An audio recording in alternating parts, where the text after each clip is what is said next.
Hi, welcome to the third session of iOS development training. Uh, in this session, we will be looking into some advanced concept of Swift language, optional tuples and all other things as shown here. Yeah, so let's get started with optionals. So basically, optional value can contain a value or it can be null. Means it can't contain any value. So uh, these are basically used to handle the null values, the null for null checking, and to avoid crashes which happens on runtime. Okay, so we generally use a question mark to declare an optional value. So uh, let's see how can we do that.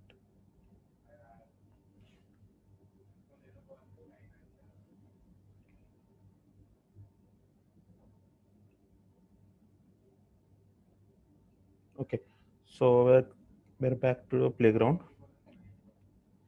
Generally, we have seen like a declaration of a variable or a constant like where uh, some variable, let's say of type int. So we can declare like this. Okay, variable. What if we don't have a default value? So we can declare like this. Okay. So basically, in your code, you if you if you are receiving a data from server, or let's say if the value of some variable is currently not available, and later there are chances like in some cases it can be available or in cases it cannot be available. For example, we have a function over here,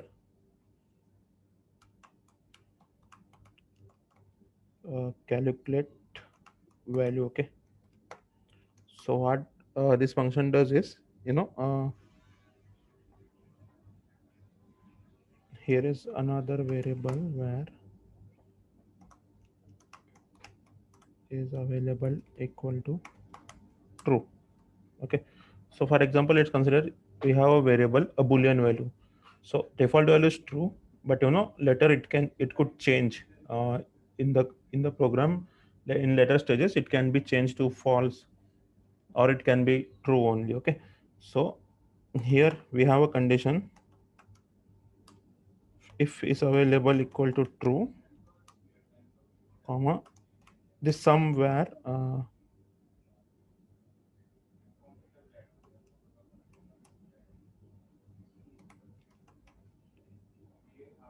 this somewhere will be uh, 10.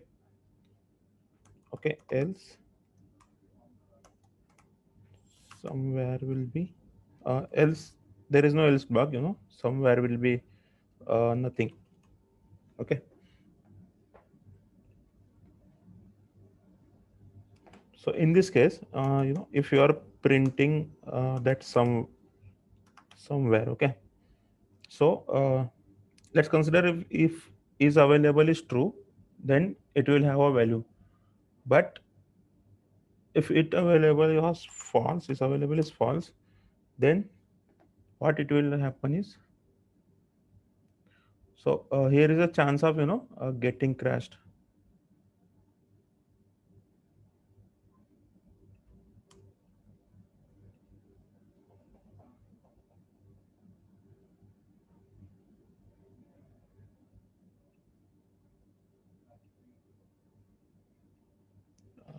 This is still running, building.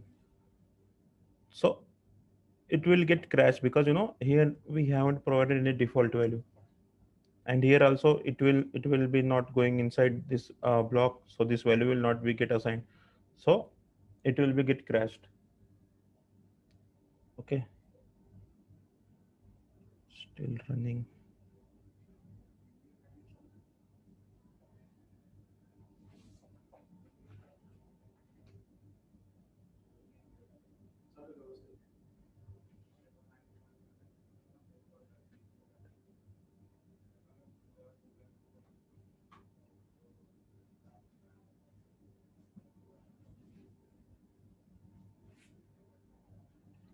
let me close this and again open.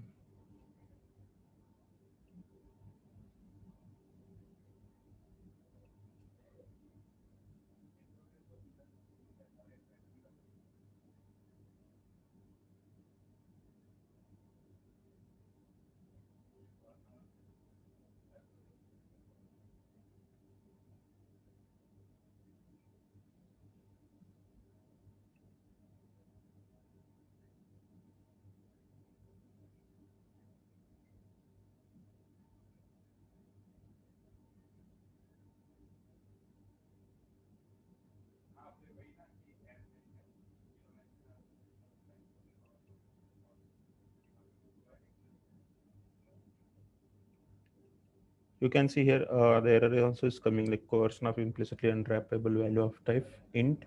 There's a question mark, you know, to any. So it's basically throwing an warning here.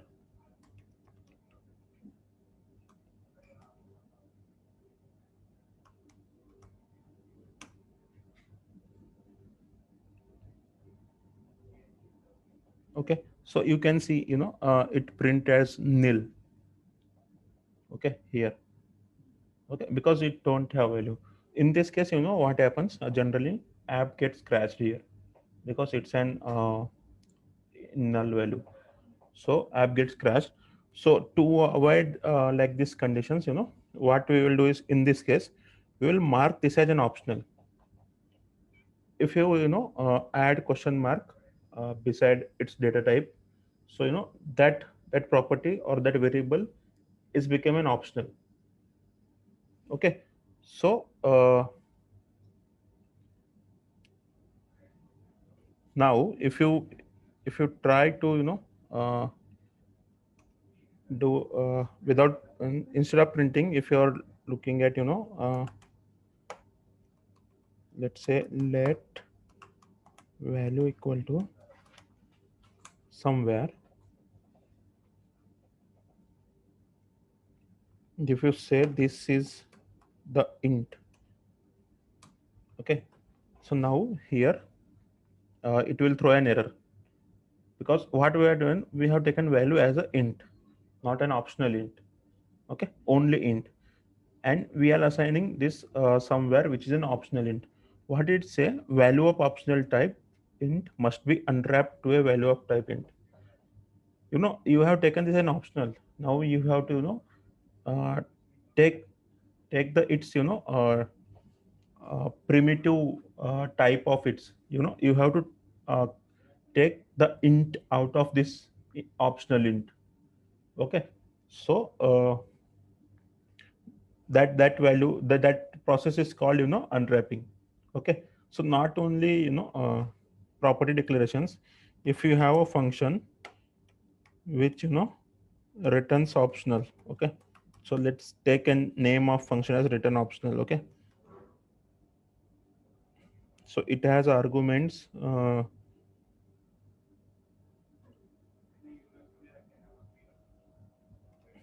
it returns optional value. Okay, optional integer, it returns an optional integer. Okay, so let's add here return 10. Okay, so now if you again look into let value int, you want to int value. Okay, that's why you are specifying value as a int. Okay, value int equal to, if you call this function returns optional. Okay, so here also it will throw the same error. Value of optional type int must be unwrapped to a value of type int.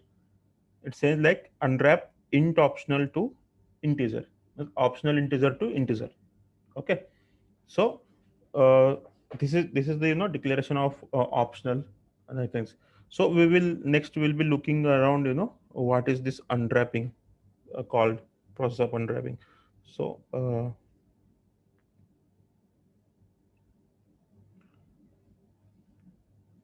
let's go to optional unwrapping.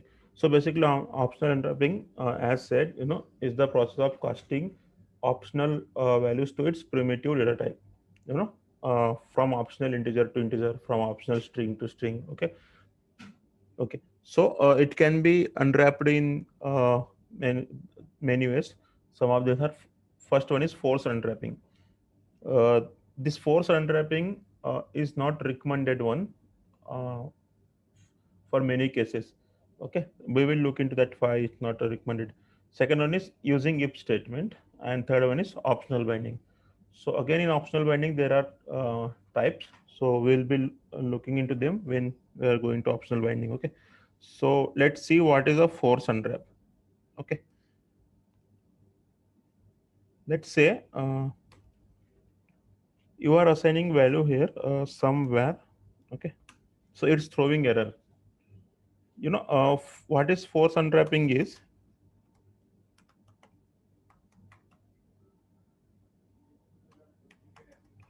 generally force unwrapping means forcefully unwrapping that value, means forcefully taking the primitive data type of that value. Means if it's an optional integer, you are forcefully considering the integer value of it. Okay, forcefully converting it to, so that force unwrap process done by using exclamatory mark. Okay, if I use the force unwrap, let's see what it will happen. So error. So this is the called crash. Okay, so it's crash because it doesn't have any value. Okay, and if you make it true, then it will have a value of 10, right? If you run this,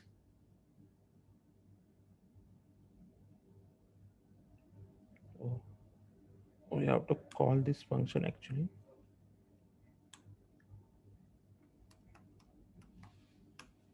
Yeah.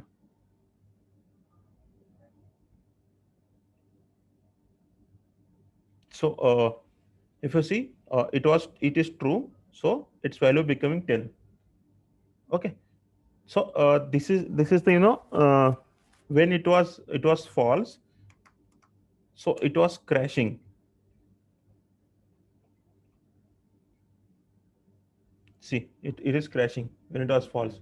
So unwrapping, force unwrapping, it gives you a value if value is present in optional. Okay, but in case if there is no value in optional, it's null, then again it will get crashed. It can't provide you a safe way to unwrap an optional. So uh, so this is not mostly recommended. In some cases it can be useful. Okay, so next one was our if condition. Okay, using if statement. So how in if statement we can do is, let's print that value over here.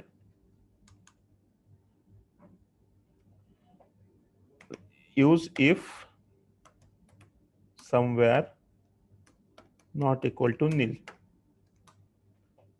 Okay, we said like optional can have value or it can be null, right? So what you are doing is we are checking if it's null or not. So it's not equal to nil means it's not nil, it have value. So simply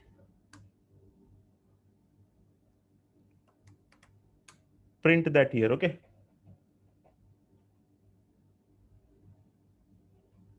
else print value is nil. Okay, so uh, let's say what it happened, it's a false, so it should print value is nil, but it will crash here. Let's comment out here. See, it's printing value is nil because it has null value. Okay, and if you print true, so it's a simple if statement, simple if condition. We are checking if it has a value or not. Okay, so this is the another way of unwrapping. Then there is another way called optional binding. Okay, so optional binding means uh, binding means what it says is the process of uh, unwrapping and value. Okay, and unwrapping an optional. Okay, plus getting its value in another variable or constant. Okay, this whole process is called unwrapping. So we can do that using uh, if let statement, if let, or another one is guard let. So we previously we have seen what is if statement and what is guard statement. Okay, so now here what we are doing is we are combining if and let. So generally let is used to declare a variable, sorry, declare a constant, not variable. Yeah, and if is a condition. So here what we are doing is we are we are checking a condition in itself, in condition itself we are also declaring a value. Okay, same goes to guard also. So guard is also condition, again we are declaring a value. So that process is called optional binding, unwrapping plus getting a value, storing a value inside one variable or constant. Okay, so let's say let's take an if let. So this condition I can rewrite like uh, if let value equal to somewhere. Okay, here uh, there will be else block also. Okay, here this is the if it statement is true, so this is the closure to be excluded. Okay, if not, this else one excluded. So what here is happening is I am I am what doing, I am checking that this somewhere optional contains an value or not. If contains a value, that value will be the unwrapped version of that value will be stored into this this property called value. Okay, this constant called value. Okay, if not, if this is null, then it will go to else block. Okay, so let's check how it works.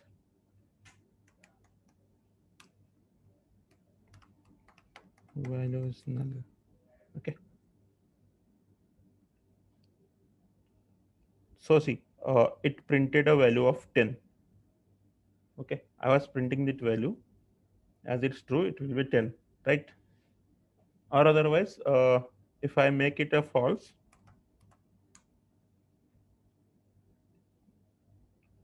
so it will print value is nil. Okay, so in the same line, in the same line we are unwrapping an optional and storing its value in a constant. Same wise, if you have to modify this one, let's say if you have to add some value to this. Okay, and then perform this operation. Okay, so will you be able to do this? No, because it's throwing an error. Left side of mutating operand is immutable because value is a let constant. So constants we can't change. In that condition, you can use where also here, if let or if where. Purpose is same, the only difference is this will become mutable. You will be able to change that. Okay, so there is the same line of code being used here also, and same line of code is being used here also. The difference is it has two things, like storing a value by unwrapping it. It only checks it is null or not.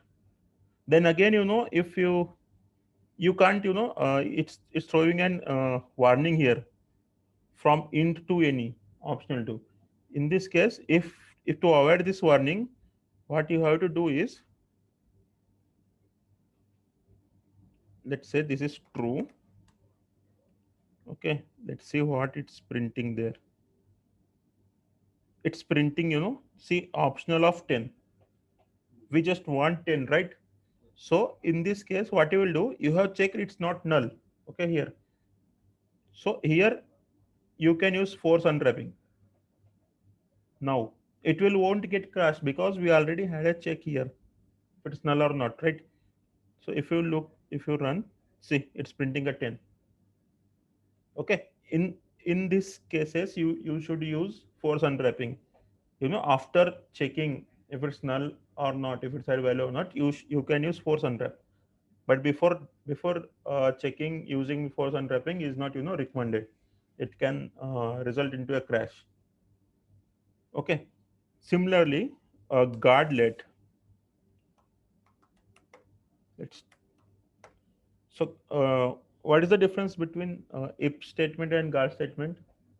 So as per we saw in previous sessions, so if statement, if the if the condition gets satisfied, so the closure, it will be accessible in this closure only if it's true, or it will go to else.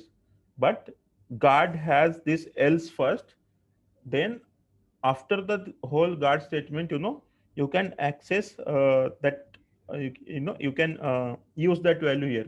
So else blocks comes first for guard statement. Okay. So let's see. Same value equal to somewhere. So here guard statement needs else block in the statement itself. Okay. Else. So else means if that's not have value, that's a nil. In this case,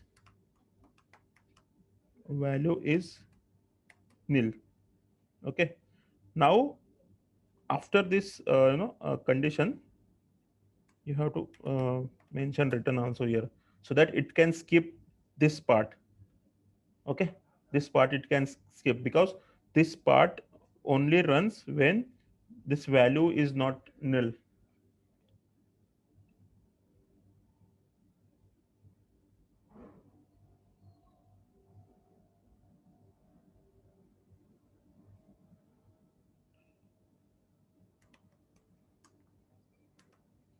See, the value, this value is accessible beneath also. Okay.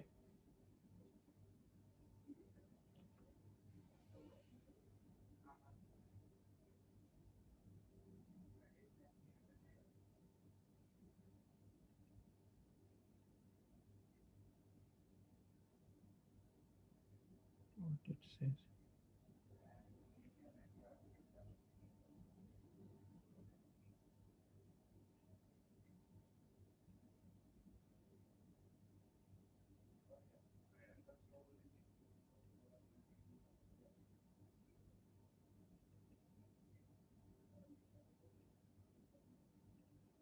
So uh, there's no comma.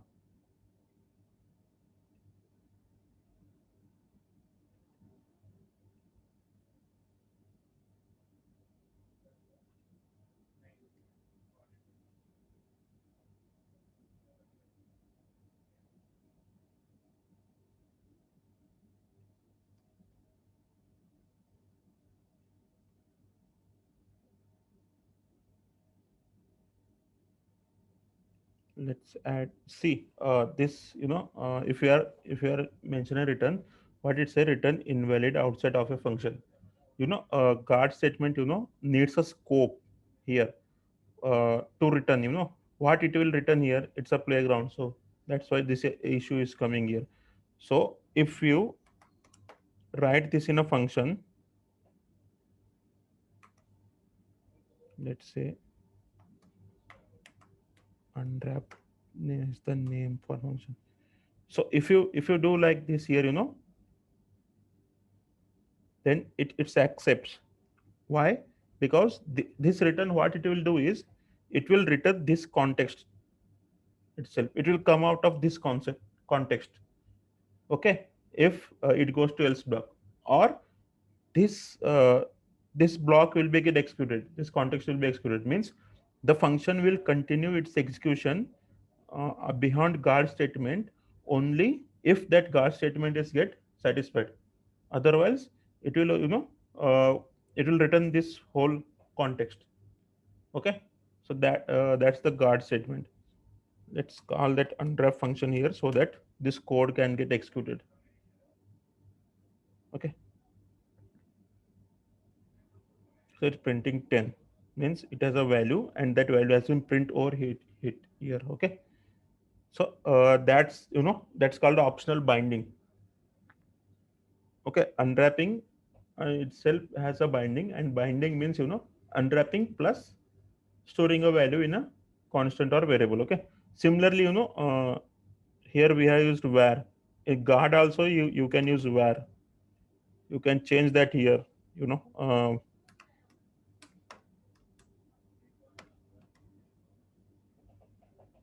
you can do like this also. This value is this value. Okay, so that's the optional binding, and that was about the optionals. Okay, so the next one is tuples. So, okay, tuples are, it's a group of multiple values. Let's say two or three or four. It's a group of values. Okay, that values does not need to be a same type of same type.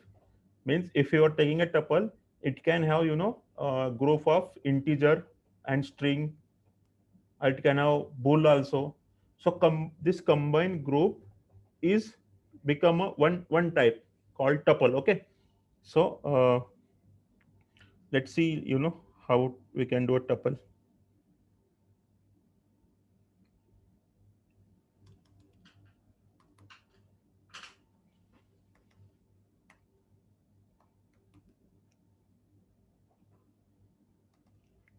Okay, so tuples are declared like this.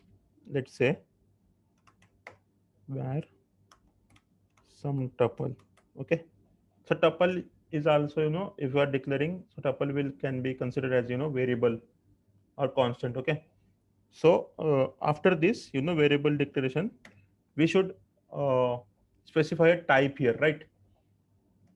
So the tuples are as we said, it's a group. So it will be a open and close parenthesis. Let's say this tuple contains one integer and one string. Okay, so this is the declaration of tuple. Okay, and like this you can declare like this, or you can make it optional also, like other data types like integer and strings. So tuples are also almost same as the another data type which contains the predefined data types, a group of predefined data types, integer or string, or integers itself. Yeah, if more than one. Tuple is means more than one. Okay, or int string. Let's say boolean. Okay, so let's say you have to you can declare like this optional, or you can directly uh, assign values here. So first one is int, let's int, second one also int, then it's a string.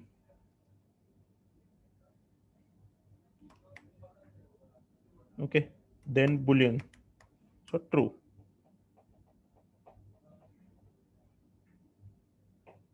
Okay, so we have declared a tuple with its initial values or default values. Okay, let's say you have to in after some time you have to change the value of any of this. Okay, so let's say I have to make this 100. So you how can I do is some tuple dot synopsis. Okay, so 0 1 2 3, here you can see 0 1 2 3. So 0 means zeroth index. It's kind of zeroth index. So at zero index we have this value. Okay, 10. This one is the zero. This one is the one. This one is the two. This one is the three. Okay. If you have to change the value at first index, what you will do is dot zero equal to 100. Okay. So that value will be changed. And if you print this some tuple over here, let's see what will it will print.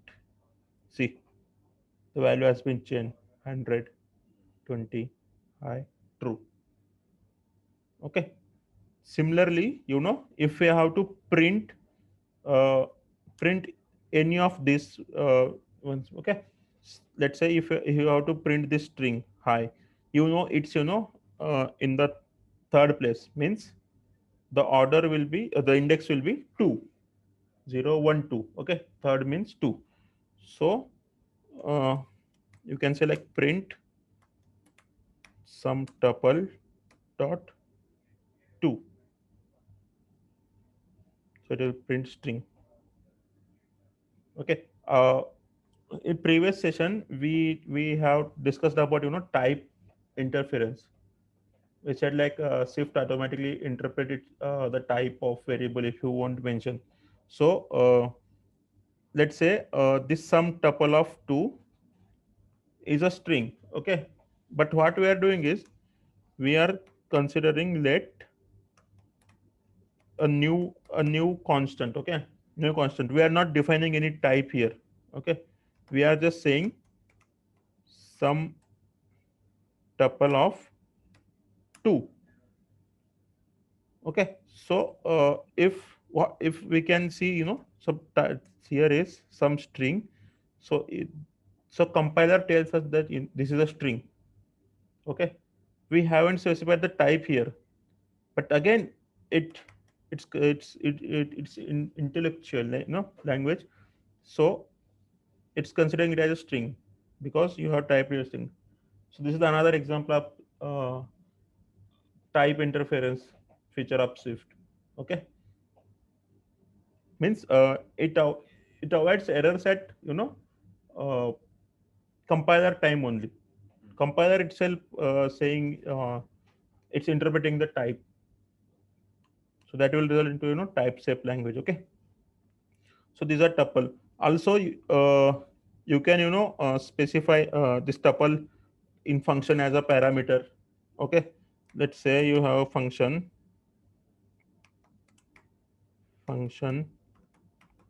with tuple. Okay, so so function as a parameter of uh, let's say a, consider it as a, it's an integer. Okay, and there's another parameter b, which is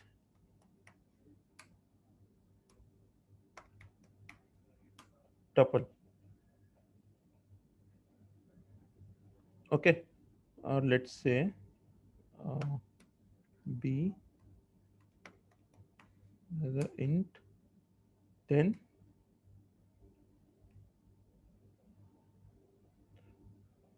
c. Okay, so this is accepting it as a tuple. Okay, when you call this function in your code, sorry, function with tuple, right? Function with tuple. See, what it asking? A is integer, it needs integer. B also integer, it's saying that give me integer. Okay, we are giving integer, but in C it's asking for a tuple of integers. Okay, so here what you will do is,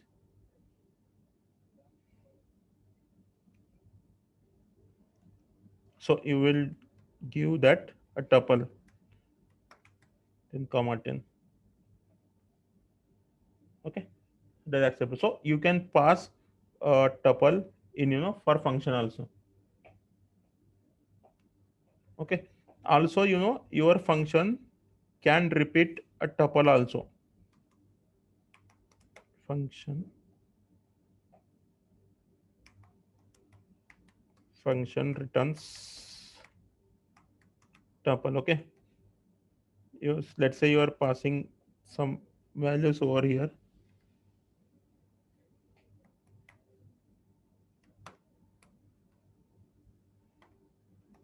and what this function will do is, this function will send a tuple of those values. Okay, see here the return type for this function is tuple. Okay, so here simply you can return tuple of a comma b. Okay, so if you call this function, it's returning it. The function has some return type, so basically you have to save the result of that function. Okay, so let's say return value we are storing there, and calling function returns tuple. I'm giving a value it a 10 of 20. Okay, so let's see what this return value will be.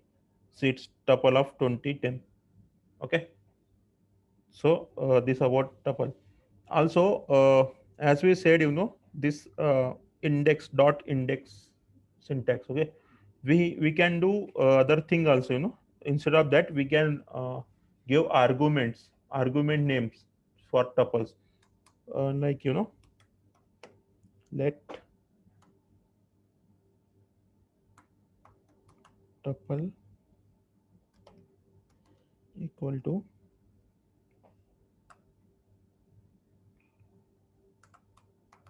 value 1, 10, comma value 2, 20. Okay, so here I directly declare a tuple without giving its data type.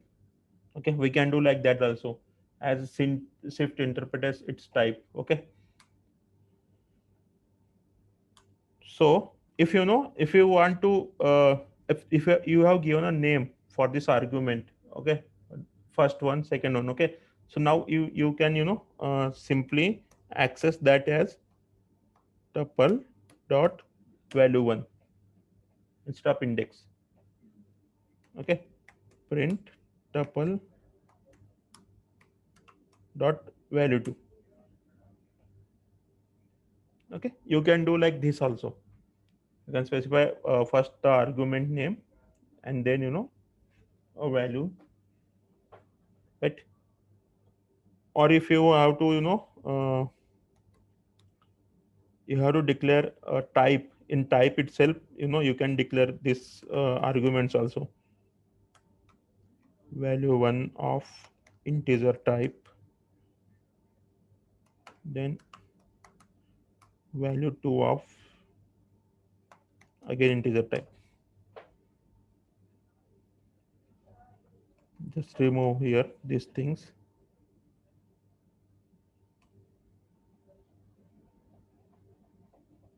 Okay, so this is also acceptable. See, okay, so that was about tuples. Okay, so tuples is a group of multiple values that can be of different types also. So next one is lazy properties. Okay, so we have seen properties. Okay, different types of properties also, like stored properties or computed properties. So another one is shifts. Another one important feature is interesting feature is lazy property. A lazy property, it's a not a stored property, computed property.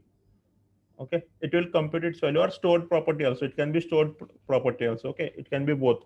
So a lazy property, its value will be its value will be calculated at the not at the declaration, at time of declaration. It will be calculated when it will be used for first time. Till then it will not get initialized also, it's not initialized in the memory also. Okay, if it's been used later it at any stage, then only it will be get initialized, otherwise it will not get initialized. Okay, so we define a lazy property by using lazy keyword. Okay, let's see uh, how we can declare a lazy property.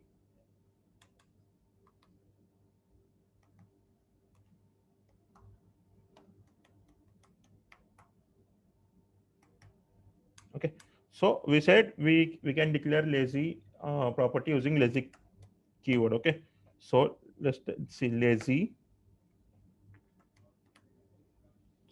some lazy property.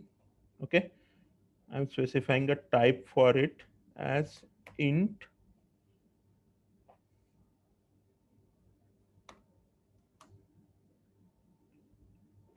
equal to, okay. So uh, I want, this property to be using this tuple, okay, the tuple we are declared. So what we'll do is return tuple dot value 1 plus tuple dot value 2, okay. Oh, it we have to give a var. Fine.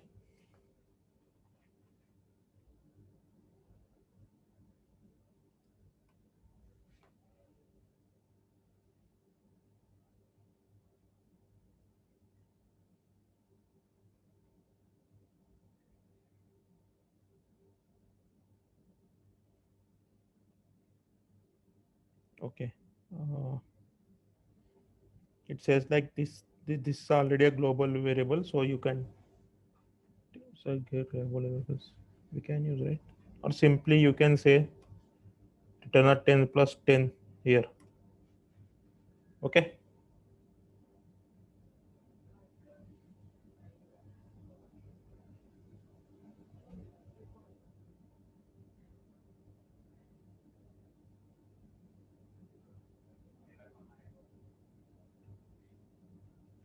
What it's saying,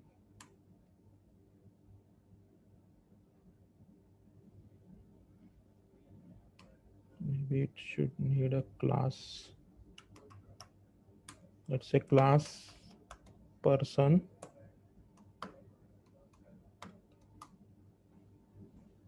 okay. If we are declaring here,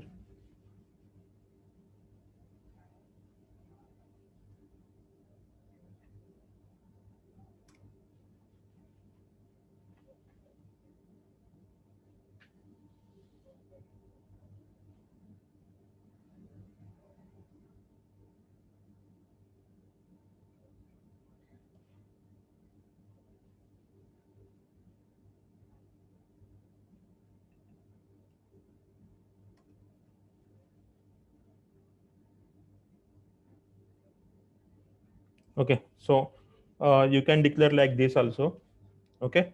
See, lazy where some lazy property int equal 10. So when this will be initialized into memory, this will not initialize immediately. These properties will be initialized immediately into the memory, this tuple or this return value, okay. This will be initialized into memory with immediate, okay. But this will not get initialized into memory. When this will initialize, after some performing some operations over all over here, and when at some time if you have a if condition, if we have taken a bull, I guess here is available, right? So if is available, you are checking, if it's available, then only you are accessing this. It needs a class. It's not initialized in playgrounds.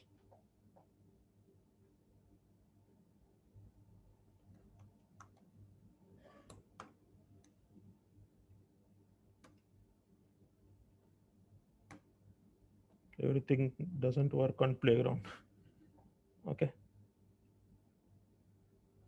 Let's consider our here only, where is used equal to true, okay. Let's say you are accessing over here,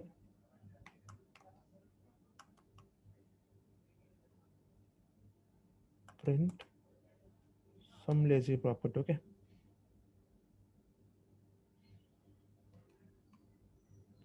Let's say after all this stuff, after all doing the some stuff, you are checking like, if it's used, then only you are accessing that property for the first time. You are using that property for the first time, okay.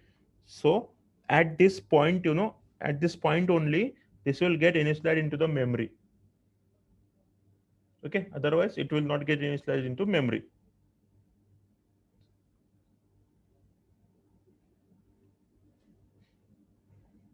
So this is called the lazy property.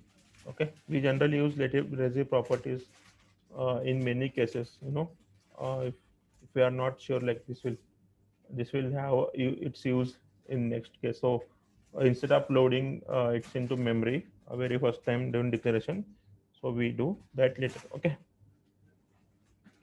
so that was the lazy